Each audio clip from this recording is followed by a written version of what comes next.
Conexão Brasília, nova manhã. Diego Amorim chegando com a Conexão Brasília. Bom dia, Diego, tudo bem? Tudo bem, Mauro, bom dia a você, bom dia Ana, bom dia quem nos acompanha pela Nova Brasil FM em todo o país.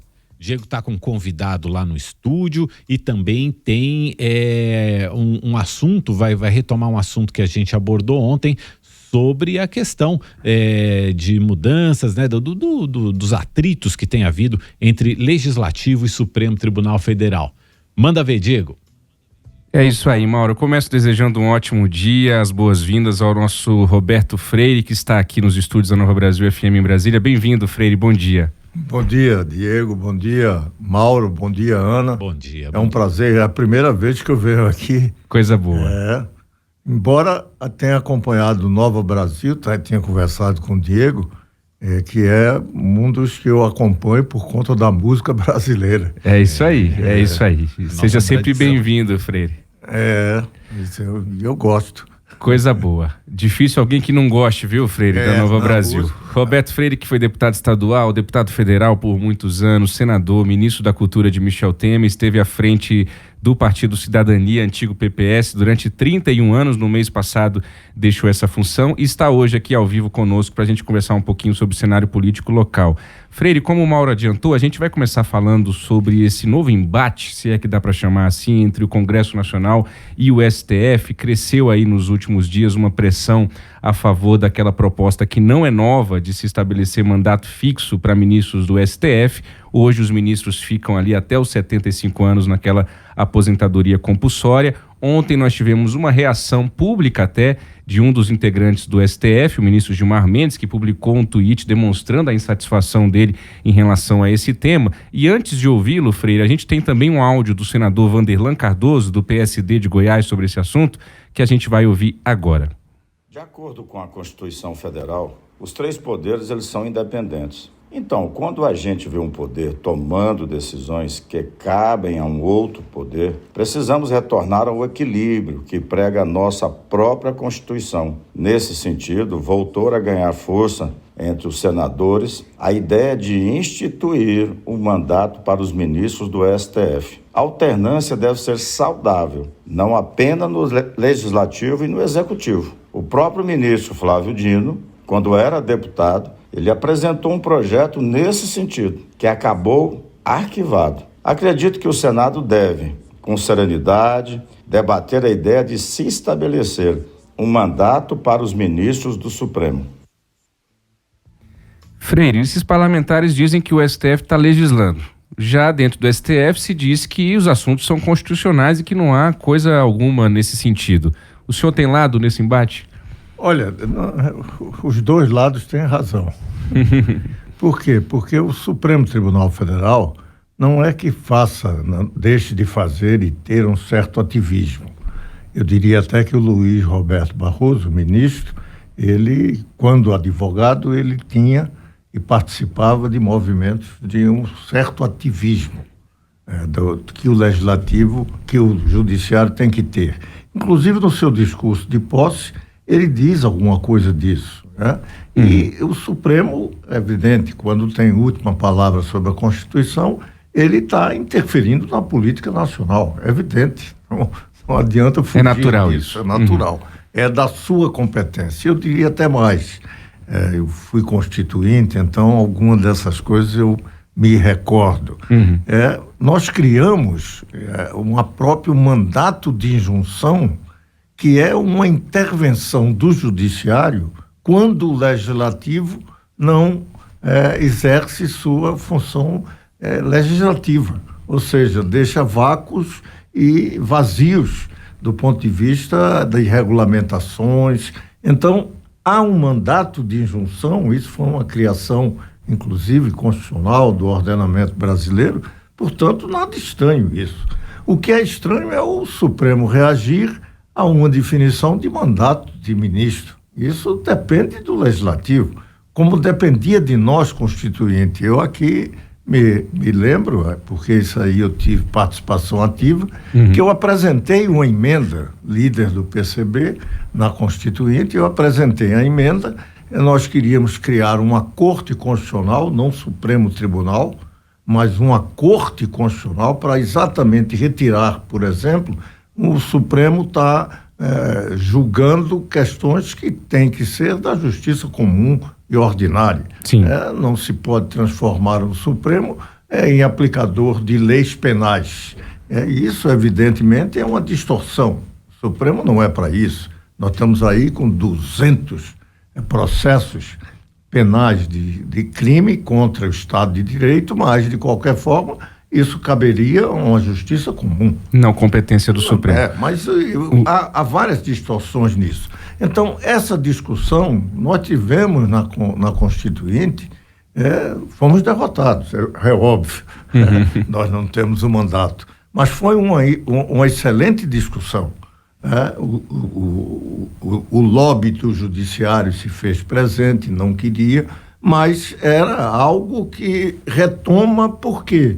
Porque você está vendo hoje um ministro que vai entrar agora e vai levar 30 anos. Isso, estão entrando com menos de 50, né? Fica até 75. Não deu ainda nem para dizer se tem uma reputação ilibada, porque tem pouco tempo, vasto conhecimento jurídico, como são... Qual o prazo que o senhor consideraria razoável? Olha, isso aí é mais um pouco busca de um consenso. Certo. Mas você ter 20 anos de um juiz já é muito. Já é muito. Por quê? Porque cada dia mais você vai ter uma sociedade com muito mais, eu diria, ligeireza. Por quê? Porque as comunicações a cada momento, e isso é inerredável, você vai ter a necessidade de atualização constante. Isso está decretado para a humanidade. Freire. Então, é importante você ter, inclusive, nós já estamos sofrendo no próprio legislativo e está respondendo bem no Brasil a essa exigência de você ter muito maior agilidade. Em alguns momentos eu reclamava, por exemplo, como parlamentar, os regimes de urgência. Mas olha, se você não tiver isso, você começa a não responder às necessidades da sociedade, que hoje está num movimento constante de tremenda rapidez. Então, a própria democracia representativa vai mudar.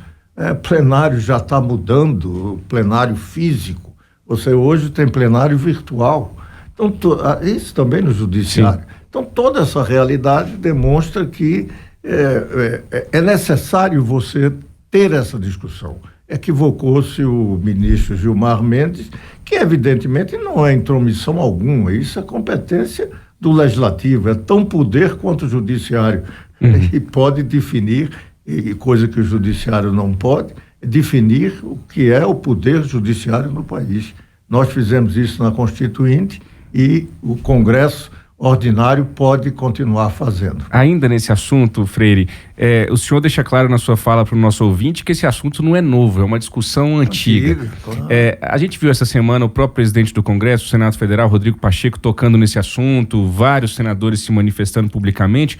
O senhor, pelo seu feeling político da sua experiência, acredita que esse assunto dessa vez avança ou é mais uma vez uma discussão que se torna pública e daqui a pouquinho arrefece de novo? Olha, eu acho que avança, até não por conta da ideia de que há um ativismo político do Supremo. Não é por aí. É algo que é da própria estrutura do Supremo. Mesmo que você não tivesse essa visão de que o Congresso está reclamando por intervencionismo, por muito ativismo legislativo, independente disso, essa é uma discussão que é própria, que é adequada, que deve ser discutida, independente do problema do ativismo. Até porque eu acho que tem um pouco de ativismo, mas a gente está vivendo, já há algum tempo, a presença muito forte do judiciário. E isso não é algo contra a democracia, não, ao contrário. Você tinha pouca... Eu lembro também que eu, como constituinte, eu apresentei uma proposta que o acesso à justiça era gratuito para qualquer cidadão brasileiro. Por quê? Porque é tão fundamental você ter acesso à justiça para garantir os direitos da cidadania, que isso não tem que ser nem cobrado. Tudo bem. Entende? Mauro? Quero dar o meu bom dia aqui ao Roberto Freire. Muito obrigado por estar aqui conosco. É muito importante tê-lo aqui com a gente. O senhor é um nome histórico da política nacional e justamente por ser um nome histórico, eu quero saber qual que é o seu futuro político. O senhor se afastou da direção do Cidadania e eu gostaria de saber se o senhor segue no partido, se o senhor pensa em entrar em outro partido e o que o senhor está planejando para o seu futuro político. Olha, eu continuo no partido. É o único partido que eu militei a vida toda. O Diego aqui falou um pouco dessa biografia e esqueceu da origem de tudo. Ele falou do PPS, hoje Cidadania. Eu faço questão sempre de lembrar do PCB. Porque partidão. Tanto o PPS... É o partidão. Porque desde o PPS e o Cidadania, nós estamos vivendo um processo de sucessão. E uma sucessão que foi forçada. Não é porque quisemos mudar por mudar. Não, foi o mundo que mudou e exigiu que fizéssemos mudanças. O nosso projeto de sociedade, apesar de toda generosidade, teve desvios gravíssimos. O próprio stalinismo foi um desvio que, infelizmente, teve equiparações com certo estilo de barbárie. Não foi antidemocrático, totalitário, e isso, em grande parte, foi responsável pela nossa derrota histórica. Não tenho dúvida disso. E, ao sermos derrotados, tínhamos que mudar, até se quiséssemos sobreviver. Senão, poderíamos ir embora ou ficarmos aí como um certo enclave político que deve ter legitimidade para existir, mas, evidente, sem nenhuma perspectiva de protagonismo histórico. E nós tentávamos isso. O PPS foi uma tentativa e é bom a gente dizer que não foi estranho no mundo, até porque o Partido Comunista Italiano, que nós nos mirávamos em função de avanços na questão democrática, e nós aqui tínhamos ele como um certo modelo. Ele fez essa mudança, virou Partido Democrático de Esquerda, que era o nome que eu queria para o PPS, só que fui derrotado no Congresso Nacional que fez essa mudança. Então é só para dizer que é uma trajetória e eu não vou negar o meu passado. Continuo mesmo com discordâncias, até porque há discordância, o partido está enfrentando grandes dificuldades. Aliás, como todos os partidos, esse processo que nós estamos vivendo da nova sociedade, das novas relações, do novo modo de produzir, relações de trabalho, o que a internet tem feito, a inteligência artificial vai fazer mais ainda, tudo isso vai mudar todas as instituições e dentro disso o próprio partido político. Então o senhor não larga a política, Frei? Não vou, até porque é a única coisa que eu sei fazer. Embora advogado, advoguei um certo tempo, estou até pensando, talvez voltar um pouco aí, já fiz minha quarentena, há pelo menos 8 anos já não sou deputado, portanto, já tenho condições de exercer qualquer atividade sem ferir nenhum princípio de influência ou qualquer outra coisa. A quarentena eu já fiz, mas vou tentar, mas não vou abandonar a política, até porque eu continuo me preocupando com o país. Só que eu não sei por quanto tempo. A gente está vivendo mais, eu já estou vivendo o que eu não imaginava que iria viver. Não tinha essa ideia de chegar aos 81 anos e cheguei. Frei, bom, eu não sei o que é que vai ter mais pra frente. Tem um ouvinte nosso acompanhando a gente no YouTube, a Kátia Salles, que está dizendo o seguinte: o Freire é da época que candidato não ficava indo de galho em galho, hein? Não. Olha, tentava construir no Brasil, isso foi uma coisa que muito me preocupou, Eu mesmo, como constituinte, trabalhei muito na questão do partido político. Há uma discussão, as pessoas não entendem e acham que tem algo sacralizado. Tá. É sacralizado, que não se pode discutir. Por exemplo, eu discutia muito que no Brasil há uma tutela que é exercida pelo Poder Judiciário, mas por uma cultura nacional de você regulamentar tudo, de regulamentar muito o partido. Isso é uma interferência. O partido tem, e eu dizia, o partido tem como finalidade mudar até o Estado. Então, o Estado tutelá-lo é evidentemente uma distorção. Mas isso não há você querer discutir no Brasil isso, as pessoas dizem, não pode. Quem disse que não pode? Por que é que eu digo que pode, inclusive, não ter justiça do trabalho? Por que é que tem uma justiça especializada? Por que quem cuida disso não é a justiça ordinária, a justiça comum? Amplie-se indefinidamente a justiça comum. E ela vai ter que cuidar disso. Se ela não cuida dos seus direitos fundamentais, por que não cuidar de determinado tipo de atividade? Ela não cuida do comércio, porque tem o direito comercial, a justiça comercial, não. Ela usa a justiça comum, porque o mundo do trabalho também não ser por essa mesma justiça comum. Então, isso são uma boa discussão. Claro, e isso não pode ser interditado. As pessoas acham que falar isso um dia desse, Gleide, a presidente do PT, falou, foi uma crise. Mas qual é o problema? Justiça eleitoral. Exato, falou sobre uma justiça especial.